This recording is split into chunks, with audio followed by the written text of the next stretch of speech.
Welcome to Fjook Enterprises YouTube channel, specifically the Conversations with Fjook podcast. Today, I want to welcome you, whether you be a main character, a non-player character, a minion, or a villain.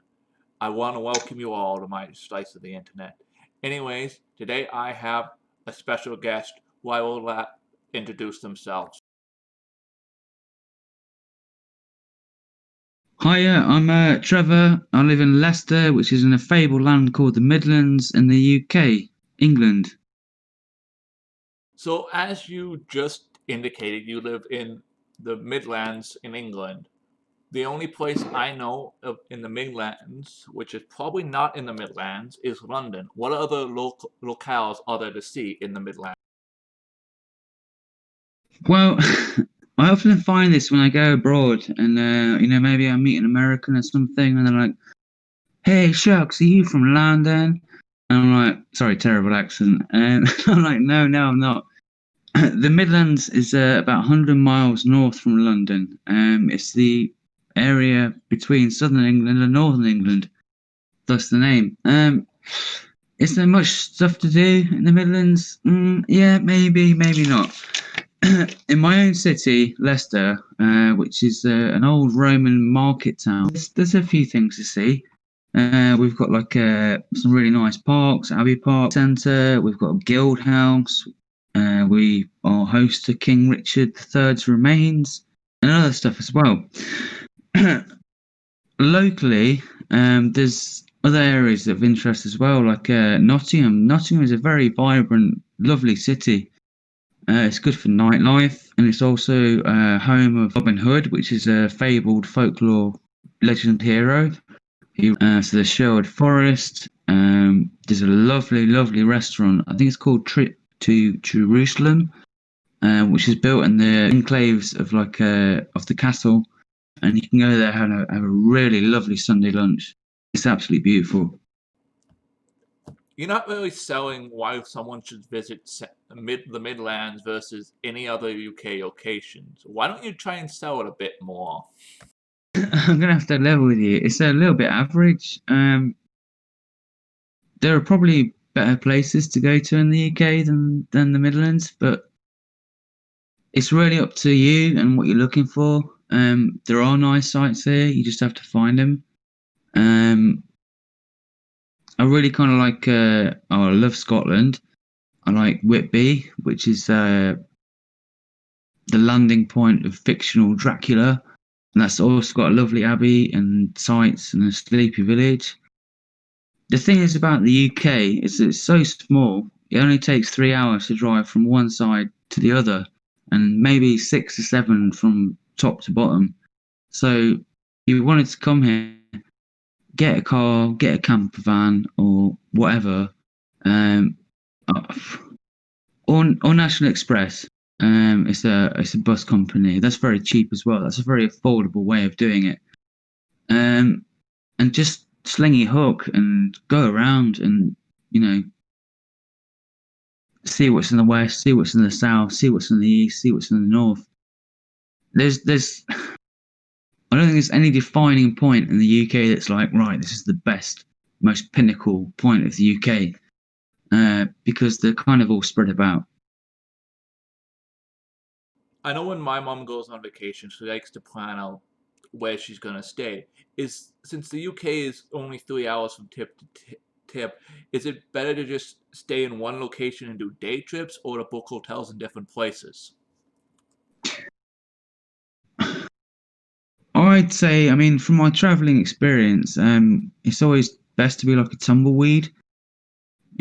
Go from place to place, roll on, book somewhere. I mean, even if it's off the cuff, and maybe it doesn't meet your expectations, maybe it does, and maybe you're blown away. I mean, to reiterate, it's I think 7 hours from bottom to top. You can realistically do everything from the Midlands. If you're based in the Midlands, you can go anywhere, and it's only like 3.5 hours one way up, 3.5 hours one way down, or less. It's just like an hour to London, like I said. But if you want to experience and immerse, just go somewhere, book somewhere, stay there, travel around the local vicinity, and then do it all again somewhere else. From I don't know if I told you that I went to school in at Regent College for 2 weeks, but from what I could tell from my stay there, the UK is very connected via train. So why rent a car when you can just take a train everywhere? Yeah, to be honest with you, trains have become very, very expensive. Um, I took a train to see my terminally ill father up in Scotland, and that cost me over £100. I probably could have got a cheaper flight. They're notoriously unreliable.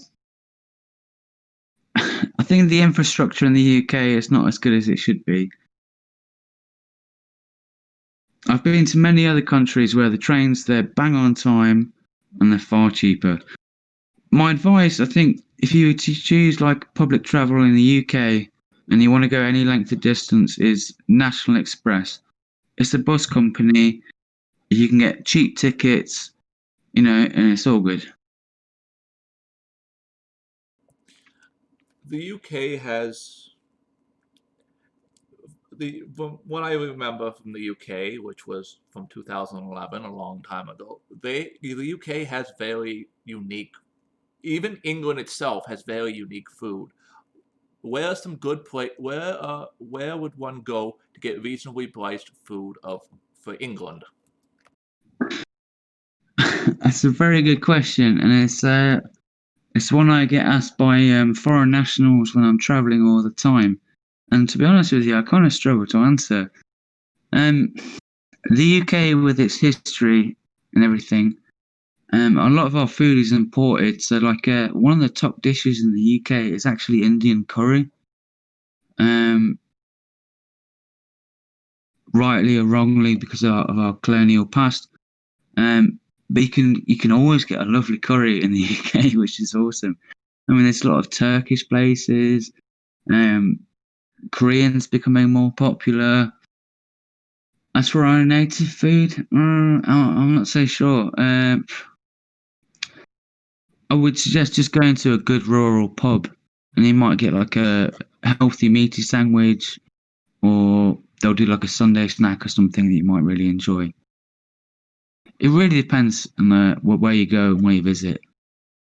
I mean, fish and chips. I mean, that's our UK dish, right?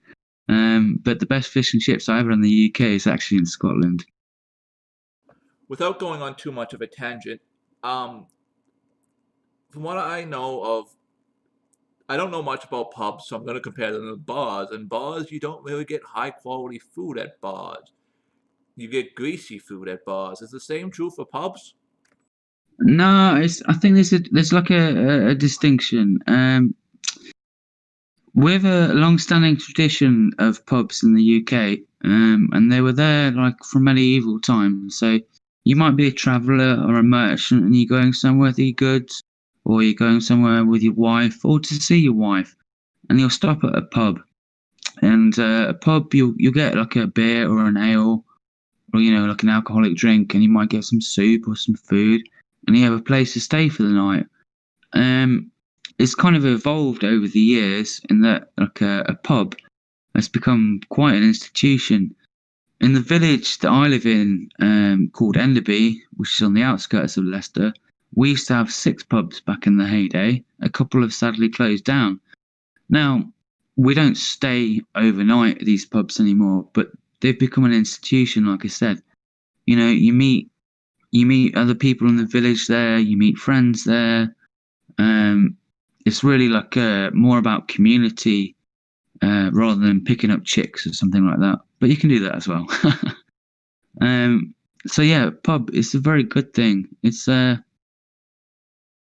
almost like a church, but without the dogma.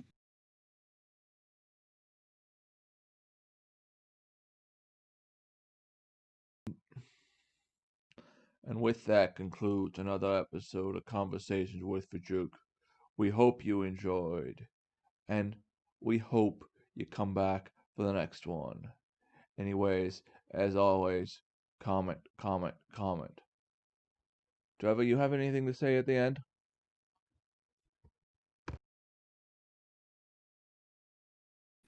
Fjook, I have to thank you for hosting me.